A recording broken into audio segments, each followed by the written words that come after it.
Hola, buenas noches. Queremos darle bienvenida a nuestro segundo seminario Epilepsia y Vida en la versión del 2020, que es virtual porque quisimos darle acceso a la mayoría de la gente que tenemos muchos seguidores en el exterior.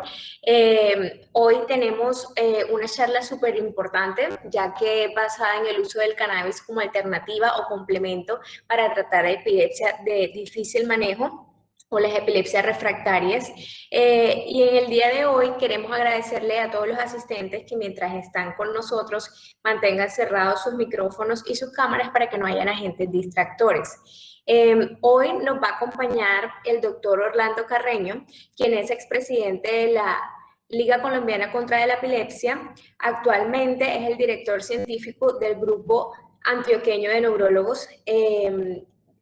El doctor Carreño es neurólogo, pediatra, epileptólogo, también es investigador y es profesor. Entonces queremos darle la bienvenida y mientras tanto agradecemos que anoten todos en papel y lápiz sus preguntitas. Al final de la charla vamos a tener una intervención y hay un chat para los que de pronto no han estado antes en la aplicación. Arriba en la parte superior de la pantalla hay como una ventana de diálogo y ahí pueden ir anotando también sus preguntas. Al final tendremos una intervención en la que yo haré parte de las que leen con mis amigas, las organizadoras también. Estaremos leyendo sus preguntas y sus inquietudes para que el doctor pueda darle respuestas a todas esas inquietudes que ustedes tienen como pacientes o cuidadoras de personas con epilepsia. Entonces damos la bienvenida a nuestro neurólogo, pediatra, epileptólogo, el doctor Carreño.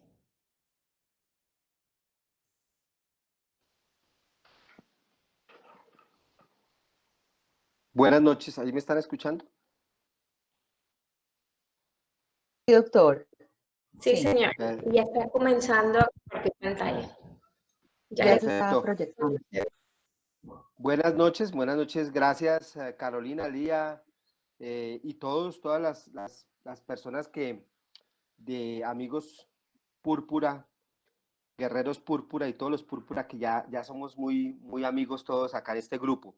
Veo con alegría que ha crecido muchísimo y eso pues obviamente me hace sentir muy contento porque es un grupo que ha crecido en la virtualidad. Es un grupo muy joven, lleva, no sé, Carolina, me corriges, tal vez 1 año y medio por ahí, pues trabajando en este proyecto que ustedes han consolidado también en este momento, y pues las felicito definitivamente, son unas guerreras y los guerreros que hay también, que sé que hay varios, pero felicitaciones, definitivamente es un éxito lo que han logrado y sé que les va a seguir yendo muy bien en todo lo que podamos estar acá con ustedes. Me encanta. Muchas gracias. Muchas gracias, doctor. Sí, más o menos para de pronto como enfocar un poquito a las personas, sí, más o menos llevamos 1 año. Hace 1 año hicimos el primer seminario de epilepsia y vida y bueno, es esto más o menos como el proyecto que llevamos, educando virtualmente por redes sociales y bueno, para nosotros es un placer pues como contar con su apoyo y con obviamente muchos más. Y no, demos inicio, doctor. Muchas gracias. Bueno, perfecto. Bueno, nuevamente muchas gracias, bienvenidos a todos. Como ya en otras oportunidades hemos tenido este contacto, ya hemos hablado en otros momentos sobre los cannabinoides y el tema de marihuana medicinal, pues la idea mía hoy es presentarles un poquito el tema muy rápidamente, algunas cosas diferentes a las que ya han visto y con los que hoy nos acompañan repitiendo. Hay algunas cosas diferentes y luego dejar un tiempo, un espacio para que podamos charlar, que creo que es lo más importante. Así que básicamente lo que quiero es recordar cuando empezamos en este tema, pues todos, cada uno de ustedes llevan, no sé, 1 año, 2 años, 3 años, 5 meses, un mes con sus familiares o ustedes directamente explorando el tema del cannabis medicinal. Nosotros llevamos más o menos unos 8 años, pero les voy a mostrar que el tema viene incluso más viejo. Y bueno, cuando empezamos, yo creo que igual que ustedes, uno se siente como el raro y así lo ven la gran mayoría de las personas, Yo siempre les comento que cuando di la primera charla sobre este tema a los colegas de neurología y de neurología infantil, pues así me vieron, así me hicieron sentir además, y la gran mayoría, la inmensa mayoría, pues obviamente no estaba ni de acuerdo con el tema, ni le sonaba ni siquiera. Pero el tiempo fue pasando y ya hoy en día, pues afortunadamente es todo lo contrario, la gran mayoría de los neurólogos, de los neuropediatras, de los médicos y en general algunas otras especialidades como psiquiatría ya empiezan a abrirse a este tema.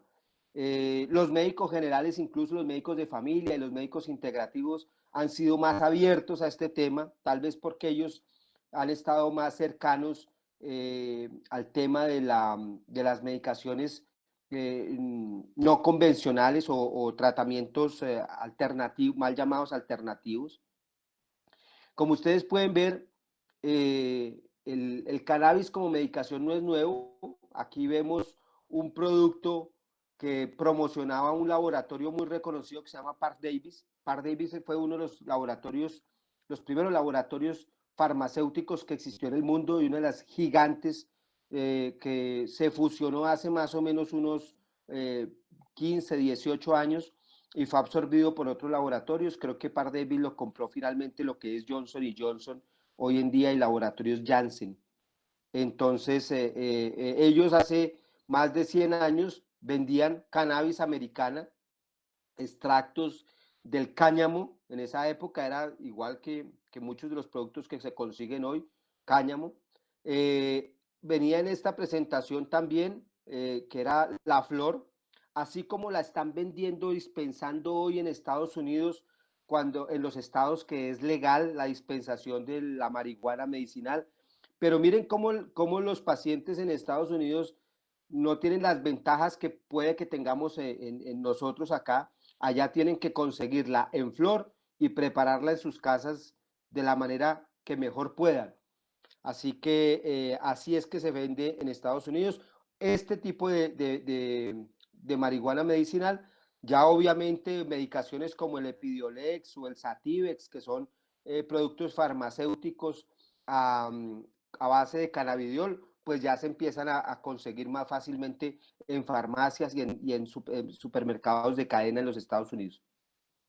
Acá, este es el frasquito, digamos, como empezamos acá en Colombia y como todavía lo conseguimos, este frasco lo vemos con mucha frecuencia. Digo este frasco en genérico, no este específicamente, sino frascos de todas las características, colores, tamaños, eh, algunos un poquito más sofisticados le colocan fecha de vencimiento, otros le colocan, de pronto ya hay algunos que tengan un nombre o marca y poco a poco va mejorando no solamente la calidad de la medicación, sino la información también del producto en el frasco. Pero quiero que dejen en su memoria este frasquito, porque más adelante veremos y haremos alusión a este tema. Bueno, así empezamos también y así probablemente estén algunos de ustedes con el autocultivo. Eh,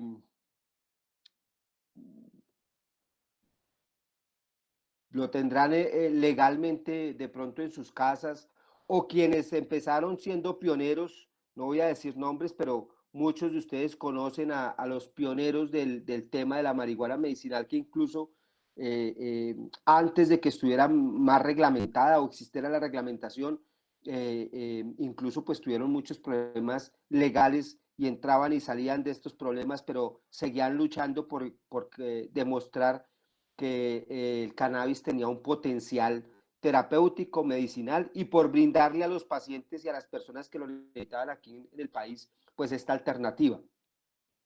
Así seguimos todavía, obviamente ya no tan artesanales, poco a poco tecnificándolo mejor.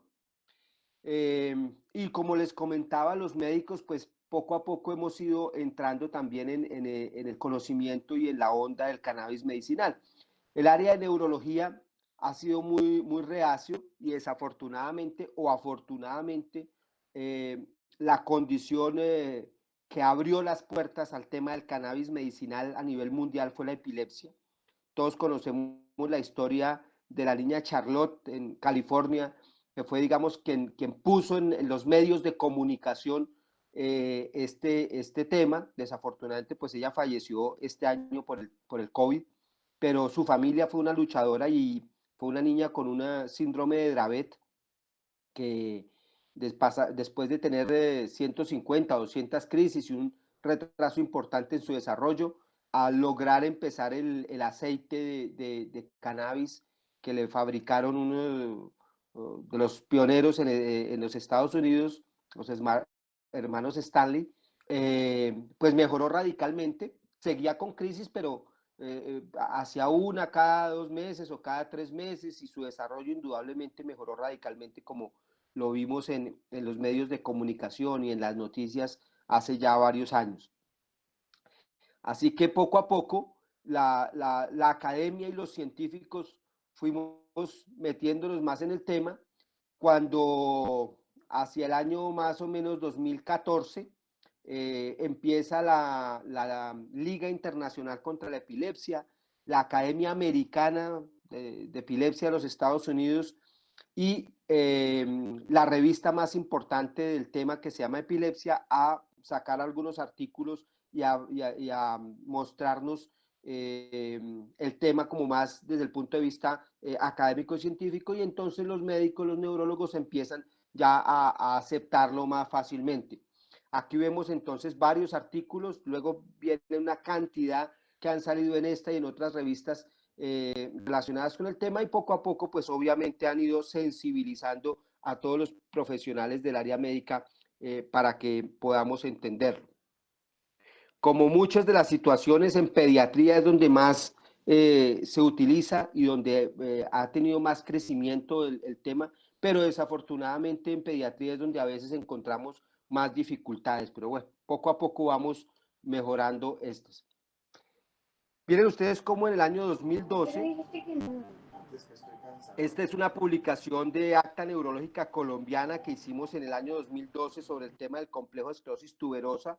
Ya en esa época estábamos haciendo un censo y creamos un grupo que se llamaba el Consorcio Colombiano para el Estudio de las Neurodermatosis, que era un grupo multidisciplinario de neurólogos, neuropediatras, oncólogos, epidemiólogos, genetistas, que estábamos trabajando en el tema de la esclerosis tuberosa.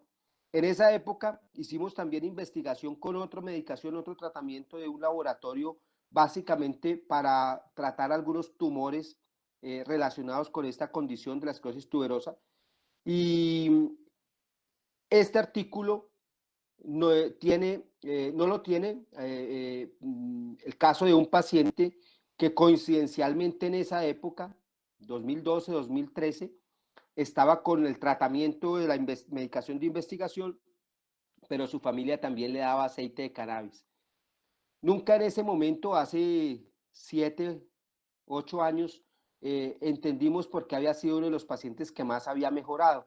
Pasó realmente, y tengo que aceptarlo, y lo he dicho en muchas de las charlas, pasó desapercibido para nosotros ese tema, y ahora que retomamos el manejo del tema del cannabis medicinal, y recientemente hace un mes cuando al Epidiolex le dan el registro de la FDA en Estados Unidos para epilepsia en esclerosis tuberosa, pues ya no nos extraña realmente, y ahí es uno de los focos que estamos investigando y que proponemos a todos los colegas investigar en un paso genético que tiene la esclerosis tuberosa. Hoy no lo voy a nombrar, no quiero tener una charla con una carga muy compleja, pero si quieren más adelante nos enfocamos específicamente en ese tema que es realmente apasionante.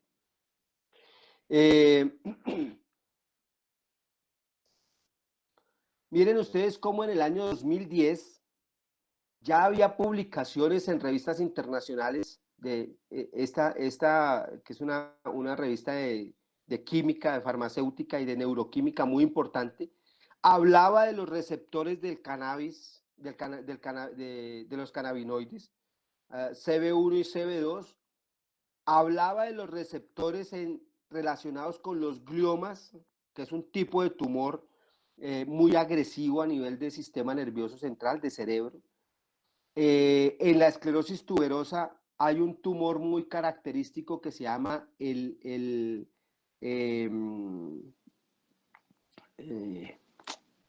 excúsenme, se me escapa ahorita el nombre porque tiene un nombre enredadito.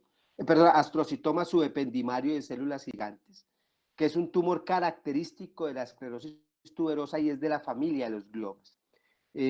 Curiosamente, el caso que les decía, ese niño, el tumor fue uno de los que más disminuyó, pero repito que en ese momento ni teníamos este artículo, ni artículos relacionados, ni se nos pasaba por la mente la posibilidad de que tal vez el aceite de cannabis que estaba consumiendo pudiera haber influido de alguna manera. Pero hoy en día, el laboratorio pionero, que es el laboratorio GW Farmacéutica en Inglaterra, que lleva muchos años investigando también el cannabis medicinal y que es el padre, digamos, o el dueño de las moléculas del Sativex y del Epidiolex y de otras que vienen en estudio, hoy en día está a punto de terminar un estudio muy interesante de investigación en un tumor que se llama glioblastoma multiforme, que es un tumor supremamente agresivo con una mortalidad muy alta y para el cual pues desafortunadamente no hay muchos tratamientos. Este laboratorio decidió hacer un estudio, abrir un estudio que ya lleva 3 años largos, comparando THC con una medicación que se llama temozolomida, que es la medicación, la mejor alternativa para este tipo de tumores. Con el tiempo no hubo una muy buenos resultados. Luego hicieron un cambio y lo que utilizaron fue una concentración parecida al Sativex, que tiene cannabidiol y tetrahidrocannabidiol, CBD y THC, con mejores resultados. Y finalmente, ya aclarando en la investigación, lo que se dieron cuenta es que el THC, que tiene una función a nivel del sistema nervioso central de regulador del crecimiento y de la proliferación de algunas células, no es que sea el causante de la disminución del tumor solo. Lo que hace el tetrahidrocannabidiol es actuar en estos receptores que tiene el glioma, el tumor, y le facilita a la temozolomida ingresar al tumor y matarlo más fácilmente. Así que muy probablemente dentro de poco tiempo tengamos en el mercado una medicación que tenga mezcla de temozolomida y THC con unos mejores resultados para las personas que tienen este tipo de tumores. Así que esto es una evolución y yo con esto lo que quiero es mostrarles que llevamos muchos años, llevamos y llevan otros investigadores muchos años, que afortunadamente a raíz de los medios de comunicación y al caso de Charlotte, hace 5 años para acá las cosas mejoraron y pues permitieron que a nivel legal y a nivel de legislativo eh, pudiéramos trabajar un poquito más de la mano del gobierno. Tuvimos indudablemente también la suerte de contar con un ministro de salud muy abierto al tema, como era el doctor Gaviria, quien luchó indudablemente y siempre que tengo la charla lo menciono porque estoy seguro que si no hubiera sido con su apoyo no tendríamos las reglamentaciones que tienen hoy en día. Es cierto que ahí también hubo políticos importantes que empujaron, pero esto es gracias a la labor del ministerio en su momento. Se logró este decreto por el cual se reglamentan algunos aspectos de la ley 30 de 1996, en donde ya se hablaba el famoso estatuto de estupefacientes, en donde ya se mencionaba en el año 1996 que los médicos podríamos utilizar el cannabis para uso medicinal y que las personas podrían tener algunas plantas en su casa para uso medicinal o recreativo, pero pasó tal vez desapercibido como ocurrió con el tema durante muchos años hasta ahora. Entonces, en 2015 se reglamenta y se abre la puerta desde el punto de vista legal, como lo estamos teniendo hoy en día, al tema del cannabis medicinal, y vienen otros decretos y resoluciones que pues yo me imagino que ustedes ya los tienen, Carolina y su grupo de abogados se los conocen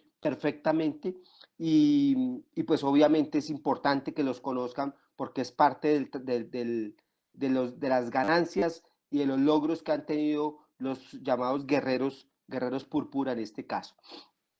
Acá está entonces la resolución del 11 de agosto del 2017, que básicamente lo que hace es reglamentar todo el proceso como lo conocemos hoy en día, y en esta resolución se menciona y se reglamentan las licencias para cultivo, para consecución de semillas, para cultivo, para transformación o producción de medicaciones, para comercialización, para venta y para exportación y para investigación.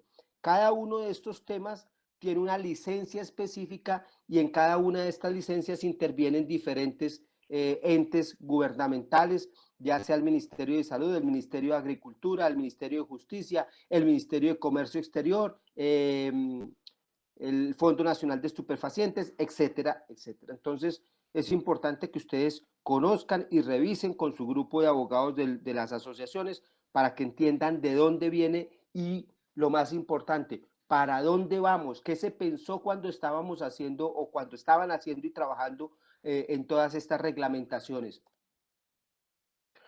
Pues básicamente lo que se buscaba era algo parecido o igual a esto, a ir tecnificando los cultivos. Quiero contarles y luego voy a entrar a charlar con todos ustedes, pero cuando empezamos con esto, los aceites que se conseguían no solamente eran de mala calidad o de regular calidad, eran de pésima calidad. ¿Por qué? Porque venían de cultivos, la gran mayoría, como los hemos tenido aquí en el país, cultivos pues clandestinos, ilícitos, con grandes cantidades de fungicidas, con abonos, con sustancias químicas que hacían que fueran hasta peligrosos para muchas personas, para los pacientes que los consumían. Conocemos y conocimos casos, y yo lo he comentado varias veces, de casos de personas que fallecieron por intoxicación por organofosforados, por mercurio, por plomo, porque todas estas son sustancias que se encuentran en los químicos. Ahora, la reglamentación y las licencias que existen hoy en día, pues básicamente lo que buscan es garantizar unos cultivos y unas plantas que no tengan ninguno de estos tóxicos, que en los procesos de elaboración de las medicaciones se garantice la más alta calidad. Durante mucho tiempo, hasta antes de lograr estas plantas pues, que ustedes están viendo y las que tenemos hoy en día con los cultivos de licencias, yo siempre recomendaba preferiblemente a las familias que hicieran el autocultivo, porque es preferible cultivar la propia medicación en la casa, en el jardín, sabiendo que es una planta de buen origen, sabiendo que no le estamos echando abono, no le estamos echando químicos. Era preferible que utilizaran autocultivo o pues se recomendaban algunas de estos pioneros que mencioné ya antes, que sabíamos que estaban fabricando estos aceites, tratando de hacerlo con la mejor calidad posible para su momento y para las capacidades que tenían. Entonces, todas estas reglamentaciones lo que buscan es tener, primero, semillas de altísima calidad, plantas de altísima calidad que nos vayan a garantizar medicaciones de muy buena calidad. Vuelvo nuevamente a este frasquito para recordarles que con esto estábamos y habíamos empezado hace varios años, pero como ustedes pueden ver, pues tenemos un nombre de una planta, tenemos que creer incluso que de ahí viene, que realmente es de esa planta, pero no sabemos absolutamente nada más. ¿Cómo empezábamos? Con mucho miedo. Entonces las familias nos decían, ¿cómo le doy la medicación? Pues empiécele una gotica y luego súbale otra gota y luego 2 gotas, pero la realidad es que como médicos y como pacientes no teníamos la más remota idea de qué estábamos dando. Y pues obviamente a algunas personas les funciona, a otros no, a otros incluso les empeora sus crisis, a otros les da más efectos secundarios o menos efectos secundarios. todos esos resultados tan variables que hemos venido teniendo o que estábamos teniendo, pues no había manera de que nos enseñaran nada porque no sabíamos qué estábamos dando. No había ni siquiera la posibilidad de estudiar bien estos frascos, estas sustancias. Eh, Hasta hace 2 años con el saliente director del Fondo Nacional de Estupefacientes, el doctor Andrés López, que fue uno de los que también ayudó a que se hiciera toda la reglamentación.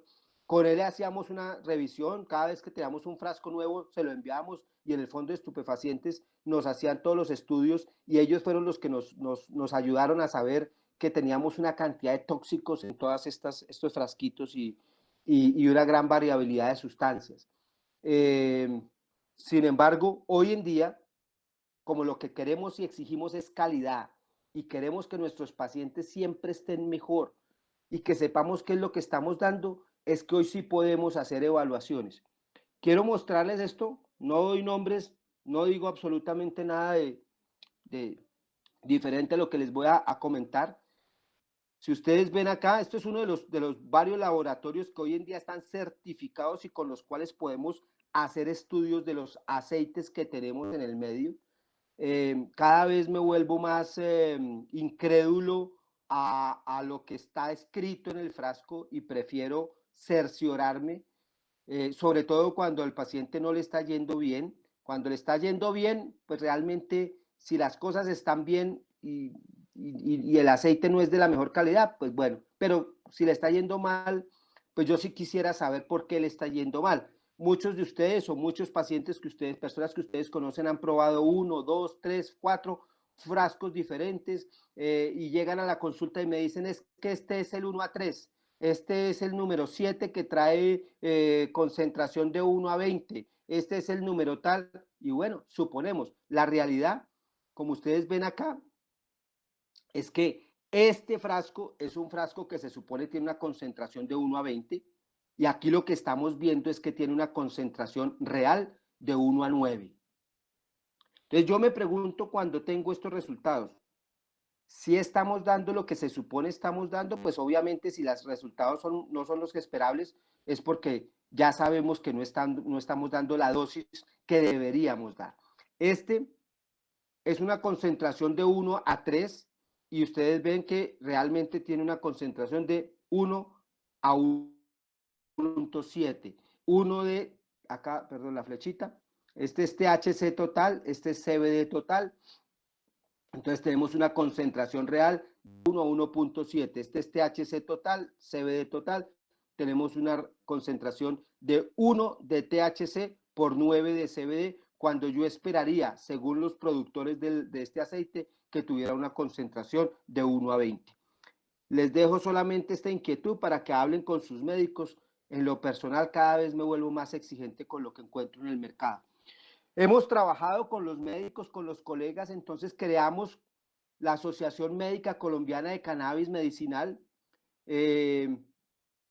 para precisamente educar imparcialmente y de la mejor manera posible a los médicos. Ustedes pueden entrar a la página www.asomedcam.org y con la Asociación Colombiana de Neurología Infantil, el Comité de Epilepsia, recientemente trabajamos un consenso sobre el uso de cannabidiol en pacientes pediátricos con epilepsia refractaria. Esperamos que los colegas de adultos también hagan lo mismo y empiecen a trabajar para ir mejorando el tema del manejo médico con la más alta calidad científica posible. Acá en este consenso que lo presentamos el 26 de agosto, pero recientemente discutiendo el tema, ya somos conscientes que pronto tendremos que volverlo a revisar porque este consenso fue hecho cuando existía en el mercado solamente un producto nacional de buena calidad a base de cannabidiol de origen farmacéutico, pero ya están empezando a salir al mercado fórmulas magistrales de industria farmacéutica de muy buena calidad, con procesos de manufactura muy buenos, y sabemos que dentro de la reglamentación y la legislación está la posibilidad de tener medicaciones de tipo farmacéutico puro y medicaciones de tipo magistral. ¿Cuál es la ventaja y aquí hay ventajas y desventajas. El cannabidiol puro, pues ya sabemos que tiene muy buenos resultados en epilepsia, sabemos que es fácil de conseguir y ha sido como la punta de lanza para que los pacientes y los médicos podamos manejarlo dentro del sistema de salud. Pero también sabemos que hay otras condiciones diferentes, autismo, tics, síndrome de Tourette, espasticidad, que requieren THC y que requieren la mezcla del THC. Y que incluso, como ustedes pueden ver, me devuelvo acá, hay otras sustancias y otra cantidad de cannabinoides que pueden estar siendo importantes y que muy probablemente vamos a usar y que van a ser motivo de investigación, perdón, que ya están haciendo motivo de investigación, pero que en nuestro medio vamos a utilizar y vamos a investigar con absoluta seguridad. Y aquí no vemos, lo corté al cortar la foto, el listado de los terpenos, que también sabemos que tienen un potencial terapéutico importante, y que ya empiezan a haber investigaciones sobre el potencial uso y eficacia de los terpenos. Por esta razón, las fórmulas magistrales tienen una importancia y tendrán una cabida importantísima en el manejo que demos para varios tipos diferentes de enfermedades y de condiciones. Por eso es importante que los médicos estemos actualizándonos y estemos de la mano de ustedes, los pacientes y las familias, avanzando en esto. Este consenso, me quedan unas pocas diapositivas, ya voy a terminar. Revisó marcos de consideraciones legales, consideraciones terapéuticas y consideraciones de seguridad.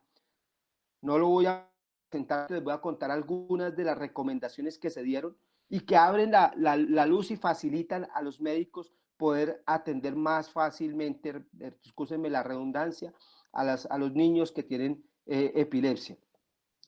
Se recomendó ya una dosis específica, esto vuelvo y repito, es con base en el cannabidiol de uso farmacéutico que se consigue ya en Colombia y que es exactamente igual a la fórmula original que es el Epidiolex de Inglaterra.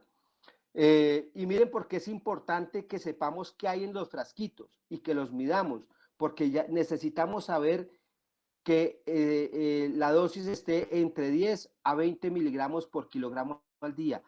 Los estudios que se han hecho en epilepsia han demostrado que este es el rango de dosis que mejor funciona. Claro, hay casos y hay chicos en donde tendremos que subir hasta 50 miligramos por kilo y sabemos que es una dosis de seguridad, que es de posible manejo.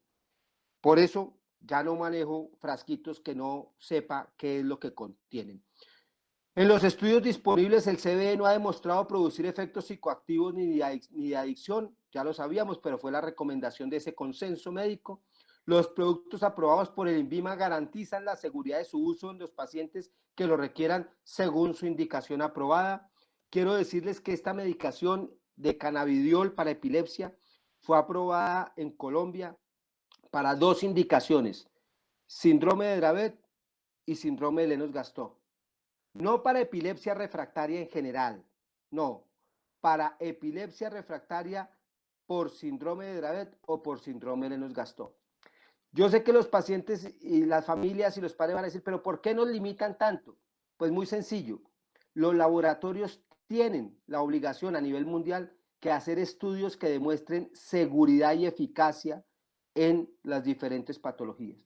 Sabemos que los cannabinoides tienen mucho potencial, pero yo no puedo decir que tienen mucho y hay que darme, tengo que demostrar qué potencial y en qué lo tienen. Así que lo que esperamos es que la industria farmacéutica genere mayor investigación. Ellos tienen los recursos económicos y generen mayor investigación. Sin embargo, también es importante que desde el punto de vista de científicos y de sociedad civil empecemos a generar investigación que nos confirme a nosotros o que nos garantice medicaciones de muy buena calidad y no solamente lo que la industria farmacéutica nos pueda brindar. Otra recomendación es realizar una campaña de educación para informar a los pacientes, familias y cuidadores sobre la epilepsia refractaria y el uso de cannabidiol. Con la evidencia disponible y sobre seguridad y eficacia, consideramos que el cannabidiol de grado farmacéutico es una terapia coadyuvante elegible en los pacientes con epilepsia refractaria secundaria al síndrome de Dravet y al síndrome de Lennox-Gastaut, y gracias a todas estas demostraciones pues el gobierno, el Ministerio de Salud aprobó y hoy en día el sistema de salud puede entregar y entrega esta medicación a los pacientes que tengan esta enfermedad. Cualquier otro uso que en medicina llamamos off-label, o sea, un uso que está fuera de la indicación INVIMA, que no está indicado dentro de la aprobación de INVIMA en epilepsia refractaria, podrá usarse. Claro, la ley lo dice, no lo decimos nosotros, la ley dice que se puede, pero la ley dice que debe hacerse, y es la recomendación obviamente también del consenso, que esa persona sea manejada en un centro de epilepsia nivel 3 o nivel 4. La ley dice, de acuerdo a la guía de práctica clínica del Ministerio de Salud, la guía de práctica de epilepsia, que toda persona con epilepsia refractaria, niño, joven o adulto, debe ser remitido a un centro nivel 3 o nivel 4 precisamente para poderle ofrecer todas las alternativas posibles para que tenga una mejor atención. Manejo quirúrgico, dieta cetogénica, ACTH, cannabis medicinal y protocolos de investigación si es necesario. Esa es la recomendación también de esta práctica clínica y es importante obviamente que ustedes también lo sepan.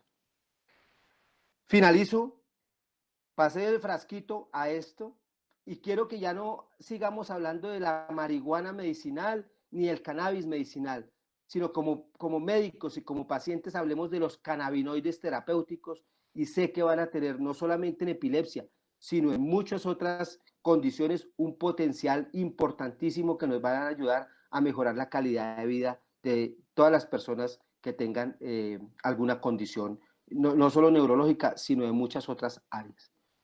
Con esto finalizo y pues quiero básicamente, bueno, esta es la última diapositiva y esa es otra de las luchas que hemos tenido.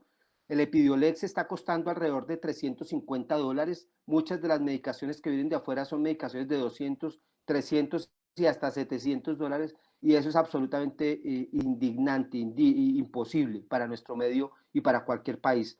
Con la industria del cannabis medicinal y de las reglamentaciones actuales, hoy podemos decir que tenemos un producto que es el cannabis, el cannabidiol, perdón, que se consigue y que está dando el sistema de salud, que tiene un costo aproximado de $50 a $60. Eso ya es un tema totalmente diferente y lo que tenemos que seguir luchando es para que todas las personas en nuestro país y en cualquier otra parte del mundo tengan acceso a medicaciones buenas, eficientes y de alta calidad, pero también a un costo accesible para todos. Con eso termino. Muchísimas gracias. Muchísimas gracias, doctor. En el chat, para las personas que no han llenado, está el formulario de asistencia y la encuesta de satisfacción. Y vamos a darle paso a la ronda de preguntas. Yo, en primer lugar, para abrirla, quisiera preguntarle, doctor, en el caso de tener una epilepsia refractaria y no tener control aún después de intentar en diferentes fármacos, pero no ser paciente diagnosticada con ninguno de los síndromes aprobados, ¿qué debería hacer si quiero empezar a solicitar a mi especialista el probar el cannabis como alternativa? Bueno, quiero retomar y mira lo importante que acabas de decir, Lía. Tenemos el diagnóstico de una epilepsia refractaria. ¿Qué dice la ley en Colombia? Que todo paciente, niño, adolescente o adulto con epilepsia refractaria debe ser remitido. ¿Quién lo remite? El médico, cualquiera que lo esté manejando, especialista o médico general, debe ser remitido a un centro nivel 3 o nivel 4. ¿Qué es un centro nivel 3? Un centro nivel 3 es un centro con unas características que están en la guía de práctica clínica. Ustedes pueden entrar a la página del ministerio y mirar la guía de epilepsia del Ministerio de Salud en Colombia, porque esa es otra cosa que quiero, perdóname que me divago un poquito. Los pacientes somos muy dados a decir que el sistema de salud no sirve, que es lo peor, que es lo malo, pero no nos educamos. Ustedes están haciendo una función importantísima y es aprender de su propia condición, de nuestra propia dificultad. Si yo tengo diabetes, tengo que aprender qué pasa con qué es la diabetes y cómo la manejo. Entonces, en la guía de práctica clínica del ministerio dice eso.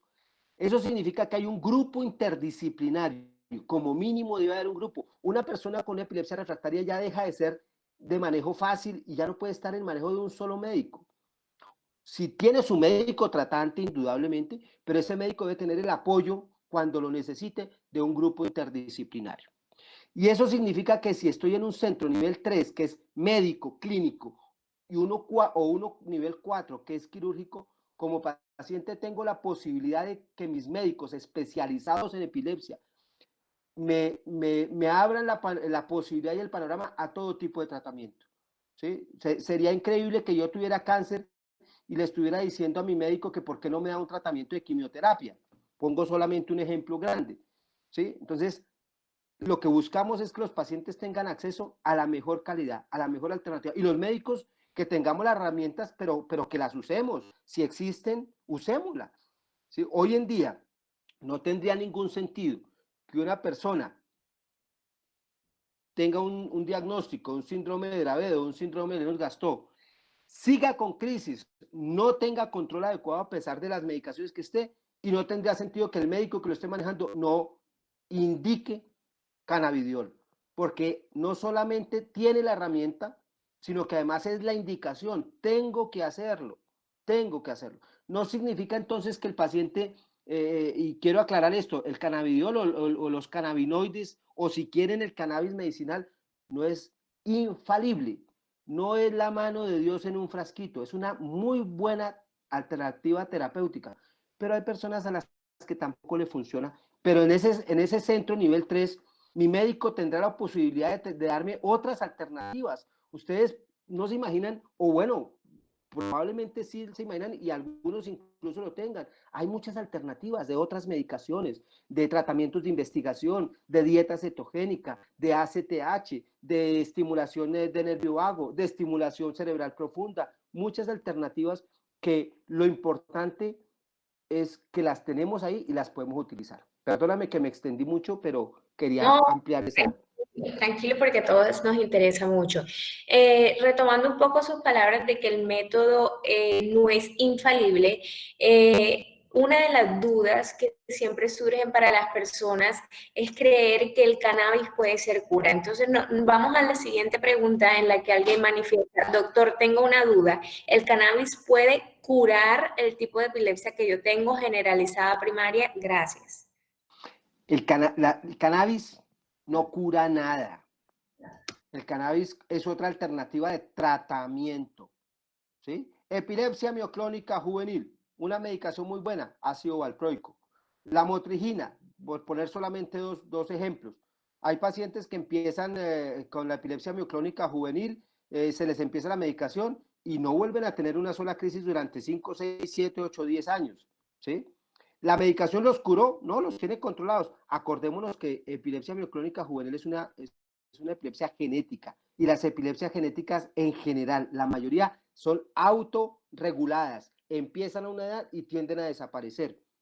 No todas, hay personas con epilepsias genéticas que tienen toda la vida, pero la gran mayoría logran desaparecer por lo menos la manifestación. Pero esa es la característica de la epilepsia, no es que la medicación lo curó. Entonces, hago también esa aclaración para la indicación del cannabidiol en esclerosis tuberosa. Escucho por todas partes los noticieros, todo el mundo y la gente hablar que el Epidiolex tiene aprobación para esclerosis tuberosa. No, el Epidiolex y el cannabidiol tiene aprobación para epilepsia en esclerosis tuberosa, no para la esclerosis tuberosa. No me sirve para todo. Esclerosis tuberosa es muchísimas cosas más allá de la epilepsia. Entonces, simplemente para responderles, el cannabidiol no es curativo, pero sí me ayuda a controlar muchas veces las crisis que otros tratamientos no han logrado controlar. Ok, muchas gracias. Alguien pregunta, doctor, ¿por qué los neurólogos dicen que no están capacitados en la dosificación? ¿Es cierto que aprobaron el cannabis, pero no hay información acerca de la administración del cannabis? Digamos que sí y no. Sí, y por eso sacamos creamos la asociación para educar a los médicos. Esta es una asociación médica. Ya hemos hecho, en 5 meses que tenemos la asociación, hemos hecho básicamente 3 o 4 cursos dirigidos a la población de médicos. Estamos trabajando, ya va a salir un diplomado con la Universidad CES, un diplomado en Bogotá con la Universidad Rosario, y la idea es que todas las universidades entren en el mismo tema. Ahora, desafortunadamente uno no puede llamar al médico y decirle, venga, a las malas, a la brava, aprenda. Pues si no quieren es muy difícil. Y tampoco necesitamos solo el curso. Hay suficiente información hoy en día para que yo como médico, si estoy interesado, la busque y me eduque. En el consenso de epilepsia, sabíamos que salía al mercado el cannabidiol de uso farmacéutico y que la gran mayoría de los neuropediatras estaba con la angustia de no saberlo cómo manejar. Para eso hicimos el consenso y por eso ustedes vieron que hay una dosis recomendada. Que hoy en día un neuropediatra no sepa que existe, no sepa cómo usarlo, pues me cuesta trabajo. Tal vez que le tenga miedo y es respetable porque es un tratamiento relativamente nuevo, o tal vez que no le guste, también es respetable. Pero ahí está la información. Cada vez tenemos la obligación de aprender y educarnos más para poder tratar mejor a nuestros pacientes. Ok, siguiente pregunta. Una consulta. ¿Puede el CBD ayudar a reducir los altos y bajos de las emociones, ya que el quepra muchas veces hace que las emociones siempre estén muy elevadas o muy bajas? Bueno, la primera pregunta, la primera parte, sí, el CBD, tanto que en psiquiatría ya está empezando a hablarse del uso del cannabidiol en ansiedad y en depresión, ¿sí? Eso es cierto. En cuanto al quepra, no es que el quepra exacerbe las emociones, no. El quepra como efecto secundario, el levetiracetam, no quiero hablar de marcas específicas, el levetiracetam como efecto secundario produce cambios de comportamiento. Y si yo tengo una persona que le doy un tratamiento con levetiracetam y empeora su comportamiento que antes no lo tenía, o si lo tenía lo empeora, yo sé que es un efecto secundario de la medicación. En lo personal, sobre todo en adolescentes, trato de utilizar lo menos posible el levetiracetam precisamente por ese efecto secundario, siendo una muy buena medicación. Hay pacientes a los que no les ocasiona ningún problema, pero no tiene sentido que yo dé una medicación, me dé un efecto secundario y yo le dé cannabidiol para que le baje un poquito el efecto secundario. No, tengo que cambiar el levetiracetam en lo posible, pero es una característica y un efecto secundario de esa medicación. Ok, siguiente pregunta. ¿La meta a mediano plazo es complementar el tratamiento farmacéutico o bien reemplazarlo? Pero no entendí la pregunta. La pregunta Con cannabidiol.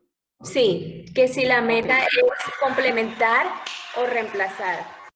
bueno, acuérdense, epilepsia refractaria significa que a pesar de 2 medicaciones o más, sigo con crisis y no he tenido un control adecuado. Entonces ya tengo una epilepsia refractaria. Todas las medicaciones y específicamente el cannabidiol tienen aprobación como terapia de adición. El cannabidiol no tiene aprobación como primera medicación. Si yo tengo una persona con epilepsia refractaria y le inicio una medicación cualquiera, cannabidiol o cualquiera, como terapia de adición, el objetivo es, primero, controlar mejor las crisis. Y segundo, si ese tratamiento, llámese cannabidiol o cualquier otro, me logra el objetivo de controlar mejor las crisis, pues yo paso a disminuir las otras medicaciones que no me estaban controlando bien la medicación. Perdón, no me estaban controlando bien la epilepsia. ¿Sí? El objetivo es llegar a tomar la menor cantidad posible sin perder el control de las crisis. Ese es el objetivo, con cannabidiol o con cualquier otra medicación. A veces se puede, otras veces no. O sea, tengo que seguir con las 2 medicaciones más el cannabidiol, pero lo importante es que tengo buen control de crisis. Sin embargo, la idea es tratar de utilizar la menor cantidad posible de medicaciones. Ok. Por favor, me dice si hay mucha toxicidad con el Topamac. El Topamac es una medicación muy buena. Yo tengo un cariño especial con el Topamac, con el topiramato. Aunque ahí sí ya empiezo a hablar de marcas, porque desafortunadamente hay varias marcas de topiramato de muy mala calidad y hay otras de muy buena como el Topamac. Es una excelente medicación. Cuando salió al mercado hace más o menos unos 15 años no teníamos herramientas, llevábamos años con carbamazepina, fenitoína, fenobarbital y valproico. Y llega el topiramato y fue una maravilla. ¿Qué problema tiene el topiramato? El topiramato tiene un problema y es a nivel cognitivo, enlentece mucho, dificulta le baja el voltaje a las personas en la parte cognitiva, los vuelve un poquito lentos. No siempre, pero es un efecto secundario. Vuelvo y hago el ejemplo del levetiracetam. No a todos los pone irritables, pero hay pacientes con levetiracetam que es terrible el cambio de comportamiento, incluso el riesgo de problemas de suicidio existe. Entonces, el topiramato tiene esa dificultad.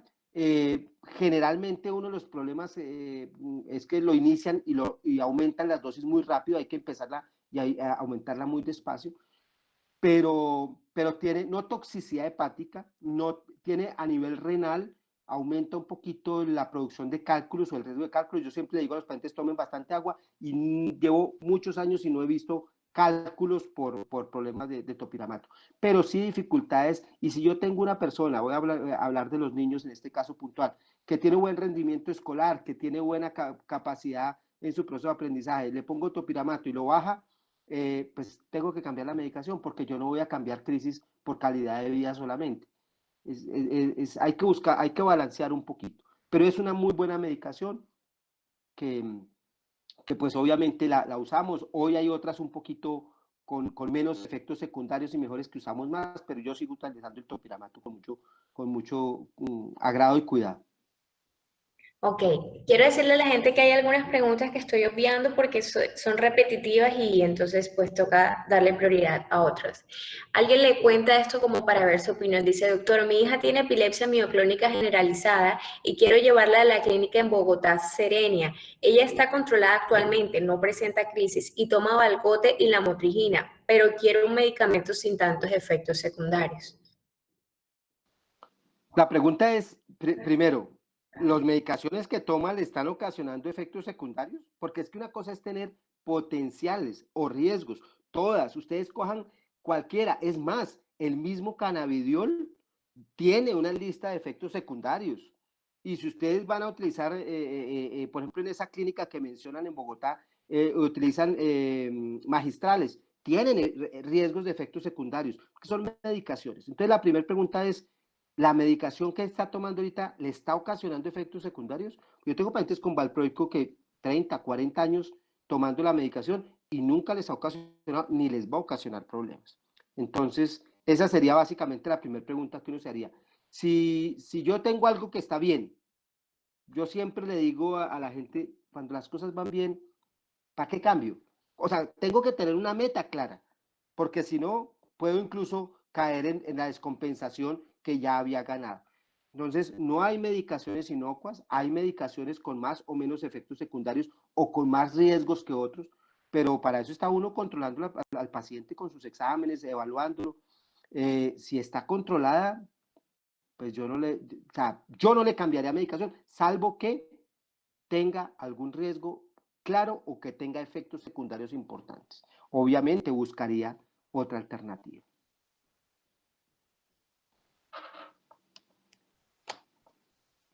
Aquí le mandan un saludo. Alguien dice, doctor Carreño, me alegra mucho volverlo a ver como un excelente profesional, pero también como un gran ser humano. Me da mucha esperanza que mi hija Natalia Escobar Quiroz, que un día fue su paciente por esclerosis tuberosa, algún día por fin pueda mejorar sus crisis epilépticas, ya que casi nada le funciona.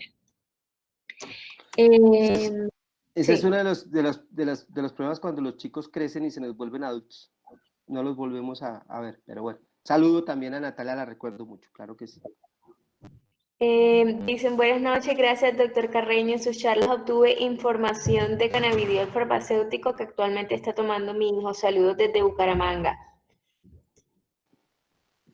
Dicen buenas noches, mi pregunta es, una paciente de 20 meses de edad con microcefalia y epilepsia me imagino, ¿lo puede consumir? Desde que nació está tratada con al mes 8 clases de medicamentos y hasta el momento no vemos resultados. O sea, vuelvo a repetir, es una alternativa, lo podría consumir por reglamentación. El producto que está en el mercado, el cannabidiol de uso farmacéutico, tiene una aprobación a partir de los 2 años. O sea que el sistema de salud no lo da en menores de 2 años. ¿Podría utilizarlo? Sí, lo puede utilizar y hablar con su médico o alguna de las presentaciones, digamos, magistrales garantizando que tenga buena calidad. Pero en conclusión, la respuesta es que sí lo podría utilizar, es una alternativa. Si yo tengo un chico que no me respondió con nada, pues yo pienso en el cannabidiol como una alternativa. Ok, preguntan, ¿qué consecuencias puede traer mezclar cannabis con otros medicamentos? Ok, ahora cuando estaba comentando sobre la adición, que era un tratamiento de adición, lo iba a decir, pero esperé un poquito. Entre más medicaciones tengamos, más compiten las medicaciones. Prácticamente todas las medicaciones que estamos utilizando, y no solamente para epilepsia, sino para muchas otras cosas, se metabolizan en el hígado. O sea que entre más medicaciones, más difícil se la pongo al hígado, y eso va a significar varias cosas. La primera, pues que las medicaciones ya no van a tener el efecto bueno que espero porque están compitiendo con otras medicaciones. Primero. Segundo, se pueden potenciar los efectos buenos. Voy a poner un ejemplo. Sumar cannabidiol con clobazam puede ser bueno. Sé que tengo que bajar un poquito el clobazam, utilizar menores dosis, pero las dos medicaciones pueden hacer una cosa que se llama sinergia y eso me puede dar un mejor control de crisis. O si lo mezclo con dieta cetogénica, tengo que saberlo mezclar, claro que sí, pero me puede ayudar. Pero también el efecto contrario es importante. Yo sé que si mezclo cannabidiol con valproico, puedo aumentar la toxicidad del hígado y no es recomendable. Entonces, el sumar cannabidiol, y quiero que se pongan un letrerito aquí en la cabeza o se metan en el chip, el cannabidiol es una medicación más. Los cannabinoides son una medicación más. Y obviamente tienen cosas buenas y cosas malas. Que la mayoría, que es un tratamiento, es una medicación con muy pocos efectos secundarios. Eso es una cosa muy buena y es una ventaja, no significa que no los tenga. Y entre más medicaciones le sumo, pues más efectos secundarios buenos, malos puedo tener o más potenciación buenos puedo tener. Depende con qué la mezcle. Siguiente pregunta, doctor. ¿Usted sabe algo sobre investigaciones del magnesio como cuidado complementario o apoyo en el tratamiento? ¿Puede hablarnos algo de eso? En el tratamiento que se cortó el último pedacito. En el tratamiento, o sea, de epilepsia en general, ¿puede hablarnos de eso? Bueno, el magnesio se utiliza como vehículo. De hecho, hay una medicación en el mercado que es la marca esa Temperator, que desafortunadamente creo que ya salió del mercado porque se formulaba y se vendía muy poco, pero se consigue. La Temperator es divalproato de magnesio. Entonces es el valproato con el magnesio como vehículo y pues tiene ventajas, tiene más absorción a nivel gastrointestinal, tiene un poquito más de estabilidad en los niveles séricos, pero magnesio no hay nada descrito ni ha mostrado resultados. Investigaciones muchas, por eso les digo que hay medicaciones que tienen magnesio como el divalproato de magnesio de la Temperator, pero los resultados con magnesio para tratamiento específicamente de epilepsia no han mostrado ningún resultado positivo solo. La siguiente pregunta. ¿Se podría considerar a un corto plazo la inclusión del cannabidiol dentro del plan básico de salud? Está dentro del plan básico de salud. El cannabidiol ya está. La medicación, el Neviot, que es la marca que está en el mercado aprobada, está dentro del plan básico de salud. Hay que tramitarlo, el médico tiene que hacer tramitar lo que se llama el MIPRES, pero es una medicación que está dentro del plan básico de salud. Igualmente, ya el ministerio está empezando a codificar, se va a demorar meses, probablemente no creo que sea este año, pero el otro muy probablemente van a estar los magistrales también ahí dentro del el plan básico de salud. Sin embargo, perdón, no me extiendo, el cannabidiol ya está dentro del plan básico de salud y sus médicos lo pueden formular y la EPS lo puede dar. Ojo, síndrome de Dravet, síndrome de Lennox-Gastaut. Ok, alguien pregunta, doctor, ¿qué otro medicamento puedo tomar? Porque entre los efectos secundarios que tengo son dolor de estómago, se me fue el periodo y tomo en estos momentos Valcote 500. Gracias. Me imagino que es, bueno, no, me imagino no, perdón, se le fue el periodo, es una mujer. Eh, Recordar, y vuelvo y les repito, guía de práctica clínica del Ministerio de Salud. el valproico no se recomienda en mujeres en edad fértil. Primero, no estoy diciendo que no se use. Yo lo he usado y tengo pacientes con valproico en edad fértil. Pero resulta que tengo que estar muy pendiente porque puede producir un problema que se llama ovario poliquístico y eso generarme una cantidad de problemas hormonales y adicionalmente tengo que estar controlando tiroides. Entonces, si yo tengo una mujer en edad fértil con valproico que tengo alguna dificultad en esos dos lados, tengo que pensar en cambiarla. Y si la mujer, perdóname, si la mujer está pensando en embarazarse, pues cambiemos ese valproico. Ok, preguntan.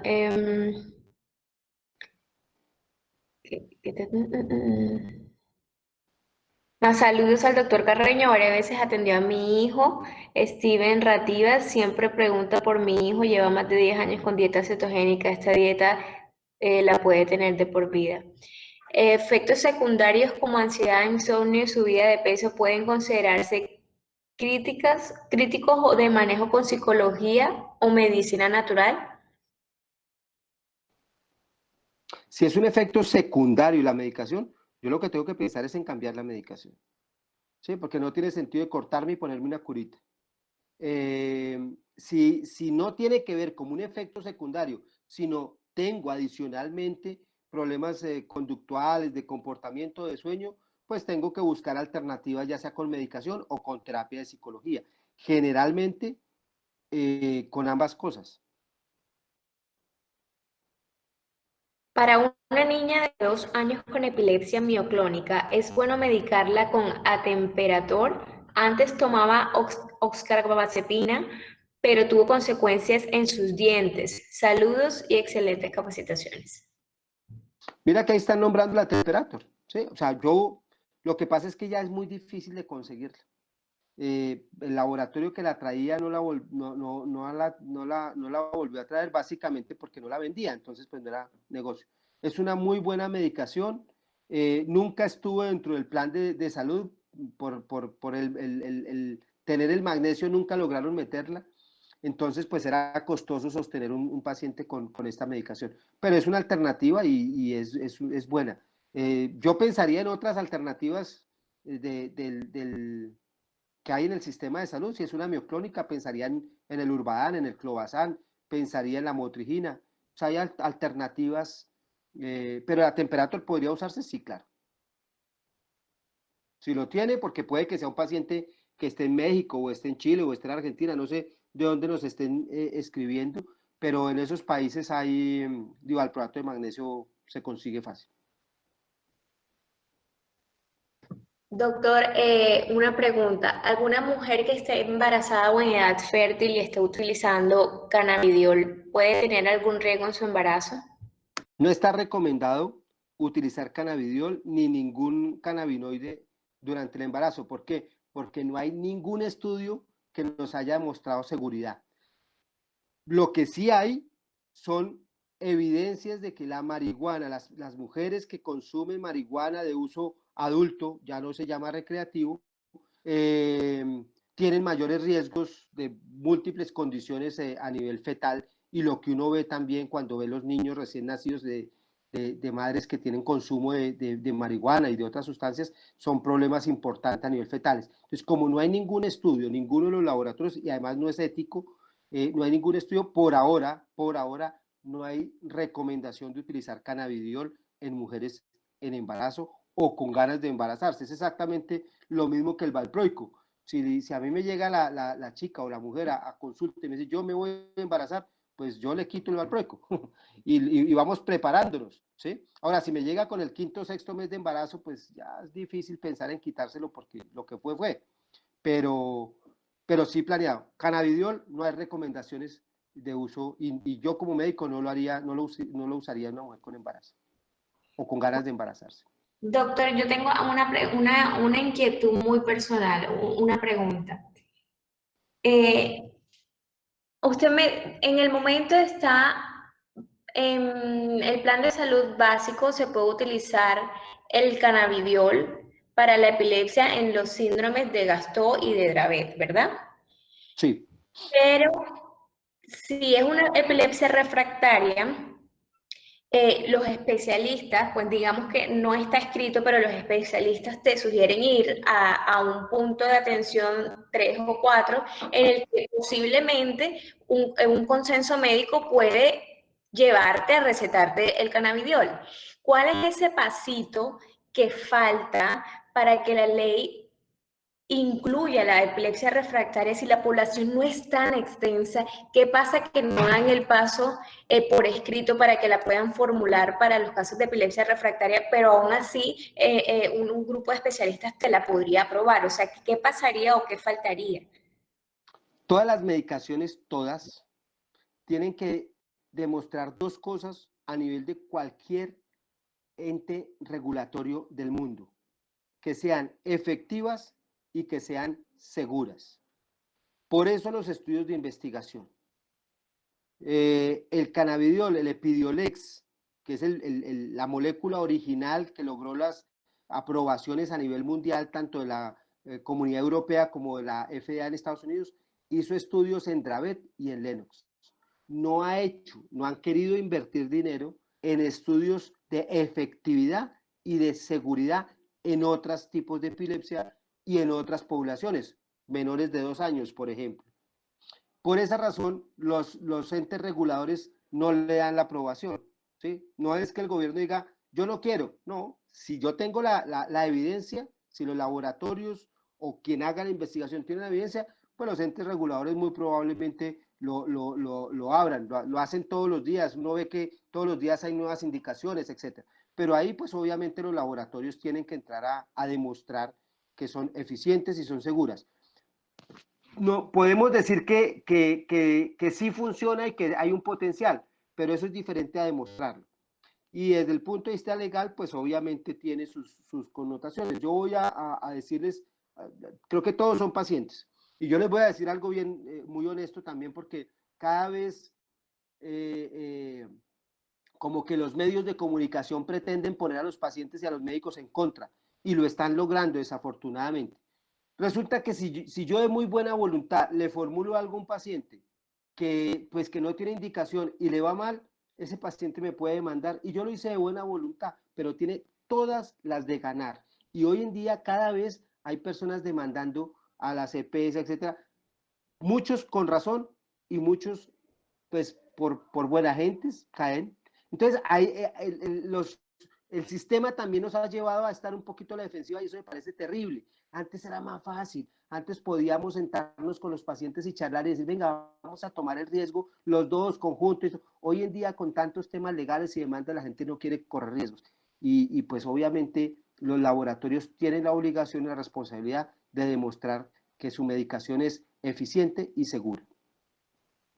Ok, o sea, básicamente sería esperar tener una investigación de soporte para que puedan incluir la refractaria en general, ¿verdad? Y otra pregunta, Correcto, doctor. yo creo, perdóname, Lía, yo creo que eso va muy rápido, porque tampoco le vamos a dejar eso a los laboratorios solamente. A ellos les interesa algunas cosas y otras no les interesa. Pero desde el punto de vista de investigación, cada uno de estos laboratorios que hoy tienen licencia, ustedes los escuchan por ahí, Chiron, Farmacielo, Clever Lips, muchos laboratorios que ya están empezando a producir medicaciones, están empezando ya a hacer investigación. Entonces, no solamente este laboratorio del cannabidiol farmacéutico que deberá hacer investigación, vienen otros que pues, si alguno se duerme, los otros mostrarán mejores eficacias. Entonces, y ahí los pacientes tenemos que estar también pendientes. Donde hay un estudio de investigación en el que yo pueda participar, por ejemplo. Eso es importante, eso nos ayuda a los médicos. Ok, doctor, ahorita mencionábamos que estábamos hablando de los efectos secundarios que de pronto tanto asustan a los cuidadores y al paciente pues también. Y hablábamos de que el cannabidiol también tiene los suyos. En general, ¿cuáles son los más frecuentes que puede tener el cannabidiol? Bueno, primero que todo, los efectos secundarios del cannabidiol son menores que la mayoría o que muchas otras de las medicaciones con las que contamos hoy. Gastrointestinales, básicamente, hay pacientes que les da mucha diarrea o dolor gastrointestinal, somnolencia y mareo. Yo diría que esos son los más frecuentes y los más importantes efectos secundarios. Otros son más raros y más tolerables, pero yo he tenido que suspender pues por efectos secundarios como esos. Y doctor, una última pregunta. ¿Hay alguna edad desde la que sea recomendable empezar a administrarlo o no tiene límite para iniciar? Si estamos hablando del cannabidiol de uso farmacéutico, lo que está aprobado es desde los 2 años en adelante, porque Ok, los estudios que se han hecho son en niños mayores de 2 años. Entonces, digamos que esa sería la recomendación. ok. Bueno, el doctor de Mercy. Doctor, ¿el CBD lo puedo tomar con la epilepsia que tengo generalizada primaria y cuántas dosis? Gracias. Bueno, la primera pregunta, la primera parte, sí, se podría. Y la segunda, pues no la puedo contestar porque pues, ahí tendría uno que saber muchas cosas, ¿no? Peso, características, etcétera. Entonces no le puedo recomendar dosis. Ok, bueno doctor, queríamos darle muchas gracias por este espacio que nos compartió porque de verdad es muy valioso que los profesionales se tomen el trabajo de compartir de manera voluntaria su espacio para crear conciencia y educación, porque si bien el interés ha nacido como por parte de nosotros y hay grupos tratando de ayudar a la población a informarse, no sería posible si ustedes los especialistas no brindaran su tiempo de manera voluntaria como lo están haciendo.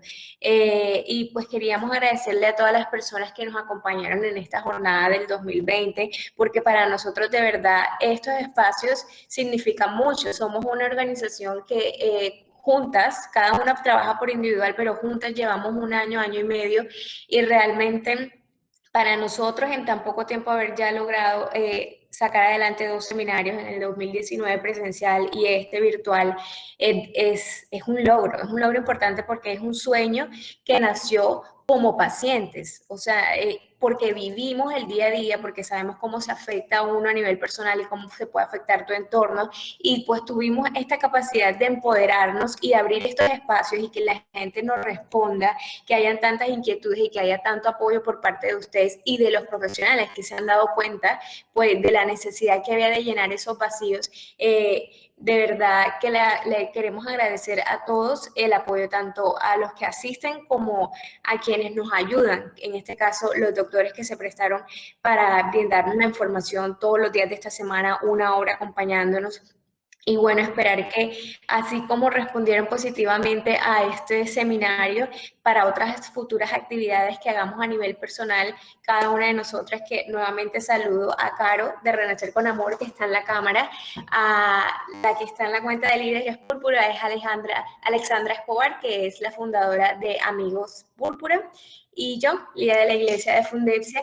Queremos darle gracias a todas, recordarles que a través de nuestras cuentas pueden encontrar mucho apoyo y resolver preguntas. Nosotras no somos neurólogas, simplemente somos pacientes, pero nos tomamos el trabajo de tratar de encontrar las respuestas cada vez que nos llega algún caso en particular. Y nada, darle muchas gracias a usted, doctor Carreño, por su exposición del día de hoy, ya que realmente es un tema que causa controversia y que tiene muchos vacíos, y estos espacios nos ayudan a aclarar muchas de las dudas. Recordarle a las personas que por favor llenen y diligencien su formulario de satisfacción que nos permite seguir mejorando y de asistencia para poder enviarles sus certificados virtuales. No sé, chicas, si tienen algo que agregar. Yo quisiera hacer una pregunta que me están haciendo por el interno ya varias veces. Yo sé que parte de ella se contestó, que fue para la depresión y para la ansiedad, pero esta persona tiene la duda de si, por ejemplo, él está con psiquiatra, ¿cierto? Aparte de la medicación que tiene, la podría combinar con el cannabis y tendría que tener solamente el acompañamiento del psiquiatra o también tendría que haber un acompañamiento de un neurólogo o una persona especializada en cannabis. Bueno, uy, son como 10 preguntas en una, Caro. Sí. Bueno, la primera es, ahí la recomendación no sería utilizar cannabis, sería utilizar CBD, Ok. ¿sí? Porque si estamos hablando de que tengo una condición psiquiátrica de base, el THC me puede disparar problemas bien importantes, ¿de acuerdo? Primero. Segundo, pues el manejo debe ser de psiquiatría, o sea, ahí no debería haber neurólogo, no le veo, ¿sí? Y cuando hablamos de una persona experta en cannabis, no, yo lo que estamos tratando precisamente es que los médicos especialistas sepan manejar la medicación. O sea, que los neurólogos que manejan epilepsia sepan manejar el cannabidiol, que los oncólogos que manejan tumores como gliomas sepan manejar los derivados cannabinoides, que los psiquiatras que manejan, tienen pacientes con ansiedad y depresión, sepan manejar el cannabidiol, sepan con qué medicación lo pueden mezclar, con cuáles no, los efectos secundarios, ¿sí? Entonces, básicamente, la recomendación es para los colegas, que es lo que les decimos todo el tiempo, pues aprendamos cada día como esponjas lo más que podamos para darle una mejor atención a nuestros pacientes. Y los pacientes, pues, hablen mucho con sus médicos. Hay que ser honestos, si el médico no lo sabe manejar, pues busquen ayuda. No digo cambien de médico, busquen ayuda. Y entonces ese médico podrá hablar con un neurólogo que lo maneje o otro colega psiquiatra que sí lo sepa manejar o con un médico general experto en cannabis. Bueno, con el que sea, pero puede haber, y al poco tiempo ese psiquiatra va a aprender a manejarlo y pues ya solo podrá ayudar a muchas otras personas. Bueno, doctor, muchas gracias por su acompañamiento, que sabemos que siempre contamos con usted. Esperamos contar con usted en otras charlas, de pronto un poquito más enfocadas, ¿cierto? En otro momento. Y bueno, muchas gracias a todas las personas que se conectaron. Y bueno, a Lía, Alexandra, y bueno, doctor, queremos pues felicitarlo. Y bueno, por acá le mandan muchas saludos. Muchas gracias.